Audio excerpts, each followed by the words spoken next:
ఈ మధ్యకాలంలో అందరూ చక్కెర బదులు బెల్లం వాడటం మరీ ఎక్కువ చేశారు.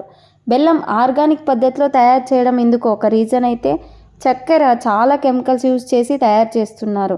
మన డైలీ లైఫ్లో కనీసం రోజుకు ఒకసారైనా మనం టీ తాగుతాం. ఆ టీలో చక్కెర బదులు బెల్లం వేసుకొని చేసుకుంటే ఆరోగ్యానికి ఆరోగ్యంగా టేస్టీగా కూడా ఉంటుంది. బెల్లంతో టీ చేస్తే ఒక్కోసారి పాలు కూడా విరిగిపోతుంటాయి. అలా విరిగిపోకుండా ఒకసారి ఇలా చేసి చూడండి. స్టవ్ పై గిన్నెలో నీళ్లు, టీ పౌడర్, బెల్లం వేసి మరిగించండి. అదే స్టవ్ పైన ఇంకొక గిన్నెలో పాలు వేడి చేయండి. టీ పౌడర్ వేసిన నీళ్లు సగం అయ్యేంత వరకు మరిగిన తర్వాత ఈ వేడిగా ఉన్న ఒక గ్లాస్ పాలు పోసి ఒక పొంగు వచ్చిన వెంటనే స్టవ్ ఆఫ్ చేయండి. టీ రెడీ అయిపోతుంది. ఇలా ట్రై చేసి చూడండి. పాలు అస్సలు విరగవు. నేను నార్మల్ కిరాణా షాప్లో బెల్లాన్ని మాత్రమే యూజ్ చేశాను. ఈ రస్క్ తింటూ టీ సిప్ చేస్తే మాత్రం మనకు సూపర్గా అనిపిస్తుంది.